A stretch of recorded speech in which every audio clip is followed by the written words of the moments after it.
اور یہاں پہ بیٹھنے کی وجہ سے قبر نے اپنی نیچر کو چھوڑ کر میرے سعد ابن معاذ کے اوپر حد نگاہ تک جنت کے باغ کے اندر تبدیل کر دی گئی۔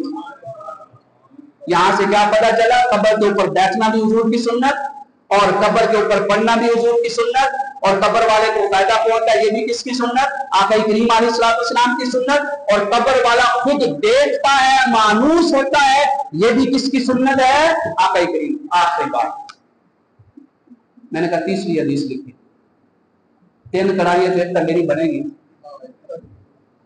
کڑھائی تک کڑھائی تیسری حدیث میں نے کہا اسکرین شاٹ لے لیں، یہ واضح ہے، واضح صحیح حدیث ہے، علامہ ابن حجر اسقلانی نے فرمایا صحیح ہے۔ میں نے اس کو کہا یہ اسکرین شاٹ لو علامہ ابن حجر کا بھی، لیکن وہ کہے گا ضعیف ہے، آپ دکھانا یہ صحیح ہے۔ حضور نے فرمایا جب تم مٹی ڈال چکو، قبر برابر کر چکو، وہاں پہ کھڑے ہو کے تم میں سے کوئی ایک شخص کہے یا فلان ابن فلانا، اے فلاں فلاں کے بیٹے، یعنی اس کی والدہ کا نام لے، اے فلاں فلانا کے بیٹے، یہ کہہ ربی اللہ، میرا رب اللہ ہے، یہ کہہ دینی علیہ السلام، میرا دین اسلام ہے، یہ کہہ وبی محمد نبی، ہمارا نبی محمد رسول اللہ ہے۔ ہمارا یہ دہراتے رہنا، ادھر تم دہراؤ گے، تمہارے دہرانے کی وجہ سے قبر والا سنے گا، اس سننے کی وجہ سے نکیرین جب ان سے سوال کریں گے تو ادھر سے سن کر قبر والا نکیرین کو جواب دے گا۔ قبر والا کیسے سن سکتا ہے؟ وہ کیسے دیکھ سکتا ہے؟ اگر کثافت ہے تو نہیں دیکھ سکتا۔ پتہ یہ چلا کہ وہ سفر لطافت کا ہے، جہاں لطافت آ جائے وہاں در و دیوار کی مسافتیں اور رکاوٹیں ختم کر دی جاتی ہیں، اور جہاں لطافت خود منتہا کمال کو پہنچ جائے میرے دوستوں، اس کو ذات مصطفیٰ کہتے ہیں۔ اور ذات مصطفیٰ کو اللہ تعالیٰ نے اختیار دیا ہے، وہ جہاں بھی ہو ہم یہاں سے پڑھیں، ہم جہاں سے بھی پکاریں، وہ مدینے سنتے ہیں، ان کی اعلیٰ سماعت پہ لاکھوں سلام۔ مصطفیٰ جان